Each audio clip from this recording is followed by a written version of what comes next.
ഈശോമിശിഹായ്ക്ക് സ്തുതിയായിരിക്കട്ടെ. യെശയ്യായുടെ പുസ്തകം 30-ാം അധ്യായം. സഹായത്തിന് ഈജിപ്തിലേക്ക്. കർത്താവ് അരുളിച്ചെയ്യുന്നു, എൻ്റേതല്ലാത്ത പദ്ധതികൾ നടപ്പിലാക്കുകയും എനിക്ക് അഹിതമായി സഖ്യമുണ്ടാക്കുകയും ചെയ്ത് പാപം കുന്നുകൂട്ടിയ അനുസരണമില്ലാത്ത സന്തതികൾക്ക് ദുരിതം. അവർ എൻ്റെ ആലോചന ആരായാതെ ഈജിപ്തിലേക്ക് പോയി ഫറവോയെ അഭയം പ്രാപിക്കുകയും ഈജിപ്തിൻ്റെ തണലിൽ സങ്കേതം തേടുകയും ചെയ്തു. അതിനാൽ ഫറവോയുടെ സംരക്ഷണം നിങ്ങൾക്ക് ലജ്ജയും ഈജിപ്തിൻ്റെ തണലിലെ സങ്കേതം നിങ്ങൾക്ക് അപമാനവുമാകും. അവൻ്റെ ഉദ്യോഗസ്ഥന്മാർ സോവാനിലും നയതന്ത്ര പ്രതിനിധികൾ ഹാനേസിലും എത്തിയിട്ടും നിങ്ങൾ നിഷ്പ്രയോജനമായ ഈ ജനത നിമിത്തം അപമാനിതരായി. സഹായമോ നേട്ടമോ അല്ല അവർ മൂലം ലഭിച്ചത്, ലജ്ജയും അപമാനവും മാത്രം. നെഗേബിലെ വന്യമൃഗങ്ങളെക്കുറിച്ചുള്ള അരുളപ്പാട്. കഷ്ടതയും കഠിനവേദനയും നിറഞ്ഞ ദേശത്തിലൂടെ സിംഹവും അണലിയും പറക്കുന്ന സർപ്പവും ഇറങ്ങിവരുന്ന ദേശത്തിലൂടെ അവർ കഴുതപ്പുറത്ത് സമ്പത്തും ഒട്ടകപ്പുറത്ത് വിലയുറ്റ വിഭവങ്ങളും തങ്ങൾക്ക് ഉപകരിക്കാത്ത ഒരു ജനതയ്ക്ക് വേണ്ടി കൊണ്ടുപോകുന്നു. ഈജിപ്തിൻ്റെ സഹായം വൃത്തവും നിഷ്ഫലവുമാണ്. അതിനാൽ ഞാൻ അവളെ നിശ്ചലയായിരിക്കുന്ന റാഹാബ് എന്ന് വിളിച്ചു. അവിശ്വസ്ത ജനം. വരുന്നാളിൽ എന്നേക്കുമുള്ള സാക്ഷ്യത്തിനായി ഇത് അവരുടെ മുമ്പിൽ ഒരു ഫലകത്തിൽ രേഖപ്പെടുത്തുകയും പുസ്തകത്തിൽ എഴുതുകയും ചെയ്യുക. എന്തെന്നാൽ അവർ കലഹിക്കുന്ന ജനവും വ്യാജം പറയുന്ന മക്കളും കർത്താവിൻ്റെ ഉപദേശം ശ്രവിക്കാത്ത സന്തതികളുമാണ്. ദർശിക്കരുത് എന്ന് ദീർഘദർശികളോട് ശരിയായിട്ടുള്ളത് ഞങ്ങളോട് പ്രവചിക്കരുത്, മറിച്ച് കേൾക്കാൻ ഇൻപമുള്ളതും മിഥ്യയായിട്ടുള്ളതും മാത്രം പറയുക.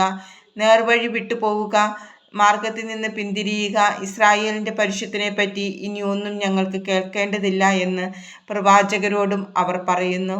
അതിനാൽ ഇസ്രായേലിൻ്റെ പരിശുദ്ധൻ അരുളിച്ചെയ്യുന്നു, നിങ്ങൾ ഈ വചനം തിരസ്കരിക്കുകയും മർദ്ദനത്തിലും വൈകൃതത്തിലും വിശ്വസിക്കുകയും അവയിൽ ആശ്രയിക്കുകയും ചെയ്യുന്നതിനാൽ ഈ അകൃത്യം നിങ്ങൾക്ക് തകർന്നു വീഴാറായി. തള്ളി നിൽക്കുന്ന ഉയർന്ന മതിലിലെ വിള്ളൽ പോലെയായിരിക്കും. അത് നിർദ്ദയം അടിച്ചുടച്ച കുശവൻ്റെ കലം പോലെയായിരിക്കും. അടുപ്പിൽ നിന്ന് തീ കോരുന്നതിനോ കൽത്തൊട്ടിയിൽ നിന്ന് വെള്ളം കോരിയെടുക്കുന്നതിനോ ഉപകരിക്കുന്ന ഒരു കഷ്ണം പോലും അതിൽ അവശേഷിക്കുകയില്ല. അതിനാൽ ഇസ്രായേലിൻ്റെ പരിശുദ്ധനായ ദൈവമായ കർത്താവ് അരുളിച്ചെയ്തു, തിരിച്ചു വന്ന് സ്വസ്ഥമായിരുന്നാൽ നിങ്ങൾ രക്ഷപ്പെടും. സ്വസ്ഥതയും ആശ്രയവുമായിരിക്കും നിങ്ങളുടെ ബലം. എന്നാൽ നിങ്ങൾ അങ്ങനെ ആയിരിക്കുകയില്ല. നിങ്ങൾ പറഞ്ഞു, ഇല്ല, ഞങ്ങൾ കുതിരപ്പുറത്ത് കയറി ശീഘ്രം സഞ്ചരിക്കും. അതിനാൽ നിങ്ങൾ വേഗം അകന്നുപോകും. ഞങ്ങൾ ശീഘ്രതയുടെ പടക്കുതിരയുടെ പുറത്ത് സഞ്ചരിക്കും എന്ന് നിങ്ങൾ പറഞ്ഞു. അതിനാൽ നിങ്ങളെ പിന്തുടരുന്നവരും അതിവേഗമായിരിക്കും വരിക. ഒരുവനെ പേടിച്ച് 1000 പേർ ഓടും. 5 പേർ ഭീഷണിപ്പെടുത്തിയാൽ നിങ്ങളെല്ലാവരും ഓടും. നിങ്ങളിൽ അവശേഷിക്കുന്നവർ മലമുകളിലെ കൊടിമരവും കുന്നിൻ മുകളിലെ ചൂണ്ടുപലകയും പോലെയായിരിക്കും. അതിനാൽ നിന്നോട് ഔദാര്യം കാണിക്കാൻ കർത്താവ് കാത്തിരിക്കുന്നു.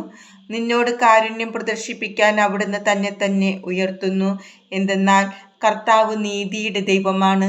അവിടുത്തേക്ക് വേണ്ടി കാത്തിരിക്കുന്നവർ ഭാഗ്യവാന്മാർ. ജനത്തിൻ്റെ മാനസാന്തരം. ജെറുസലേമിൽ വസിക്കുന്ന സിയോൻ ജനമേ, ഇനിമേൽ നീ കരയുകയില്ല. നിന്റെ വിലാപസ്വരം കേട്ട് അവിടുന്ന് കരുണ കാണിക്കും. അവിടുന്ന് ഇത് കേട്ട് നിനക്ക് ഉത്തരമരുളും. കർത്താവ് നിനക്ക് കഷ്ടതയുടെ അപ്പവും ക്ലേശത്തിൻ്റെ ജലവും തന്നാലും നിന്റെ ഗുരു നിന്നിൽ നിന്ന് മറിഞ്ഞിരിക്കുകയില്ല. നിന്റെ നയനങ്ങൾ നിന്റെ ഗുരുവിനെ ദർശിക്കും.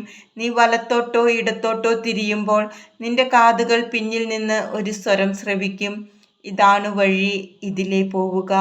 അപ്പോൾ നിങ്ങളുടെ വെള്ളി പൊതിഞ്ഞ കൊത്തുവിഗ്രഹങ്ങളെയും സ്വർണം പൂശിയ വാർപ്പ് വിഗ്രഹങ്ങളെയും നിങ്ങൾ നിന്ദിക്കും. ദൂരെ പോകുവിനെന്ന് പറഞ്ഞ് നിങ്ങൾ അവയെ മലിന വസ്തുക്കളെന്ന പോലെ എറിഞ്ഞു കളയും. അവിടുന്ന് നീ വിതയ്ക്കുന്ന വിത്തിന് മഴ നൽകും, ധാന്യം സമർത്ഥമായി വിളയും. അന്ന് നിന്റെ കന്നുകാലികൾ വിശാലമായ മേച്ചിൽപ്പുറങ്ങളിൽ മേയും. നിലം ഒഴുകുന്ന കാളകളും കഴുതകളും കോരിക കൊണ്ടും പല്ലികൊണ്ടും ഒരുക്കിയതും ഉപ്പ് ചേർത്തതുമായ വൈക്കോൽ തിന്നും. മഹാസംഹാരത്തിൻ്റെ ദിനത്തിൽ ഗോപുരങ്ങൾ വീണ് തകരുമ്പോൾ ഉന്നതമായ പർവ്വതങ്ങളിലും കുന്നുകളിലും വെള്ളം നിറഞ്ഞ അരുവികളുണ്ടാകും. കർത്താവ് തൻ്റെ ജനത്തിൻ്റെ മുറിവുകൾ വച്ചുകെട്ടുകയും തൻ്റെ പ്രഹരം കൊണ്ടുണ്ടായ മുറിവുകൾ സുഖപ്പെടുത്തുകയും ചെയ്യുന്ന ദിവസം ചന്ദ്രപ്രകാശം സൂര്യൻ്റെ ശോഭ പോലെയും സൂര്യപ്രകാശം 7 ദിവസങ്ങളിലെ പ്രകാശം ഒന്നിച്ചായിരുന്നാൽ എന്ന പോലെ 7 ഇരട്ടിയും ആകും. അസറിയായിക്ക് ശിക്ഷ. അവിടുത്തെ കോപം കൊണ്ട് ജ്വലിച്ചും കനത്ത പുക വമിച്ചും കൊണ്ട് ഇതാ കർത്താവിൻ്റെ നാമം ദൂരെ നിന്ന് വരുന്നു. അവിടുത്തെ അധരങ്ങൾ രോഷാകുലമാണ്. അവിടുത്തെ നാവ് ദഹിപ്പിക്കുന്ന അഗ്നി പോലെയും ആണ്. കവിഞ്ഞൊഴുകുന്നതും കഴുത്തുവരെ എത്തുന്നതുമായ നദിക്ക് തുല്യമാണ് അവിടുത്തെ ശ്വാസം. ഇത് ജനതകളെ നാശത്തിന്റെ അരിപ്പയിൽ അരിക്കുന്നു. അവരുടെ താടിയലിൽ വഴിതെറ്റിക്കുന്ന കടിഞ്ഞാൺ ബന്ധിക്കുന്നു. ഉത്സവരാത്രിയിൽ എന്ന പോലെ നിങ്ങൾ ഗാനമാലപിക്കും. ഇസ്രായേലിന്റെ രക്ഷാശിലയായ കർത്താവിന്റെ പർവ്വതത്തിലേക്ക് കുഴൽനാദത്തിനൊത്ത് പോകുമ്പോഴെന്ന പോലെ നിങ്ങൾ ഹൃദയത്തിൽ ആനന്ദിക്കും. ഉഗ്രകോപത്തിലും ദഹിപ്പിക്കുന്ന അഗ്നിജ്വാലയിലും ഇടിമുഴക്കത്തിലും കന്മഴയിലും കർത്താവ് പ്രഹരിക്കാൻ കരം വീശുന്നത് നിങ്ങൾ കാണുകയും അവിടുത്തെ ഗംഭീര ശബ്ദം നിങ്ങൾ കേൾക്കുകയും ചെയ്യും. കർത്താവ് തൻ്റെ ദണ്ടുകൊണ്ട് പ്രഹരിക്കുമ്പോൾ അവിടുത്തെ സ്വരം കേട്ട് അസീറിയർ ഭയവിഹ്വലരായിത്തീരും. ശിക്ഷാദണ്ടുകൊണ്ട് കർത്താവ് അടിക്കുന്ന ഓരോ അടിയോടും കൂടെ തപ്പിൻ്റെയും കിന്നരത്തിൻ്റെയും നാദം ഉയരും. കരം ചുഴറ്റി അവിടുന്ന് അവരോട് യുദ്ധം ചെയ്യും. ദഹിപ്പിക്കാനുള്ള സ്ഥലം പണ്ടേ ഒരുക്കിയിട്ടുണ്ട്. രാജാവിന് വേണ്ടിയാണ് അത് ഒരുക്കിയിരിക്കുന്നത്. അതിൻ്റെ ചിത ആഴമേറിയതും വിസ്താരമുള്ളതുമാണ്. അഗ്നിയും വിറകും ധാരാളം കരുതിയിട്ടുണ്ട്.